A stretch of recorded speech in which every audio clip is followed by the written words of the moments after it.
সবাই খেয়ে এসছে বাড়ি থেকে? দেখো এখানে আমি 4টে পেন নিচ্ছি। দেখো কটি পেন আছে? 4টি। 4টি পেনের থেকে আমি 1টি পেন নিচে রেখে দিলাম, তাহলে কি হলো? কমেছে না বেড়েছে বলো তো? কমেছে। কমলে আমরা কি করি বলো তো? বিয়োগ করি। আজকে তোমাদের আমি বিয়োগের ধারণা নিয়ে আলোচনা করব।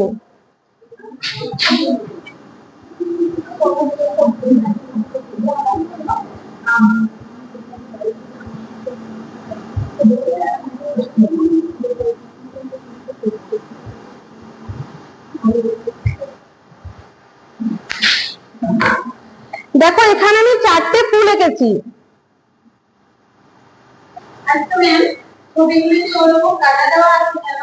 চারটে ফুলের মধ্যে 2টো ফুল নষ্ট হয়ে গেছে। আমাদের কোনো কিছু নষ্ট হয়ে গেলে, পচে গেলে বা হারিয়ে গেলে আমরা সেখানে বিয়োগ করি। ওই জন্য দেখো এখানে 4 বিয়োগ 2 সমান দেখো 2টি ফুল আছে।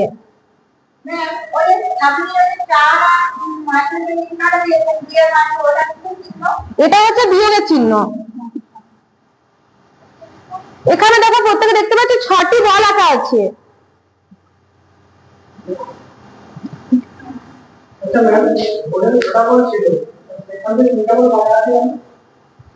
ছয় থেকে আমরা 3 বিয়োগ করে দিয়েছি,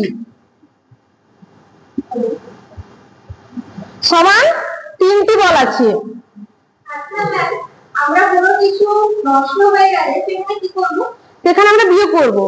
কোনো জায়গায় 6টি ফুল ছিল, 2টি ফুল তার থেকে তুলে নিলাম, তাহলে কতগুলি ফুল হবে?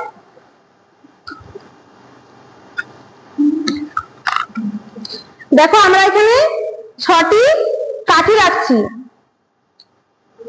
দেখো 1টি, 2টি, 3টি, 4টি, 5টি, 6টি।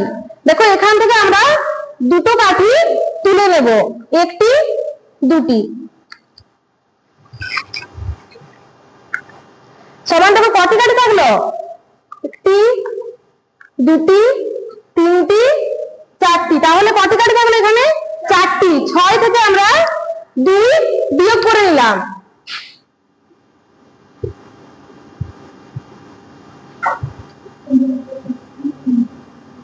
সমান 4টি কাঠি থাকলো।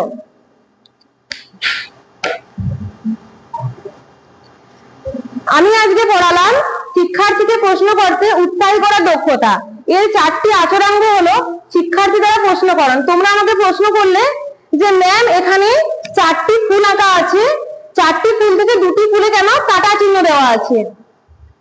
তারপরে শিক্ষার্থী প্রশ্নকরণের পরিমিতি বোধ না,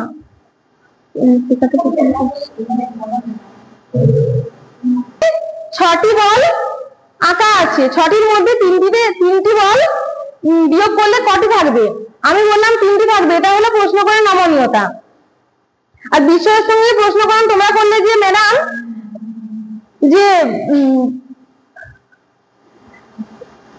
যে কোনো কিছু আমাদের হারিয়ে গেলে বা নষ্ট হয়ে গেলে আমরা কি করব? আমি বললাম বিয়োগ করব। তারপর তোমরা আমাকে বিয়োগের একটা বললে যে 6টি ফুল ছিল, সেখান থেকে 2টি ফুল তুলে নিলাম, সমান কটি ফুল থাকবে? ওটা হলো বিষয়ের সঙ্গে সম্পর্কিত প্রশ্নকরণ।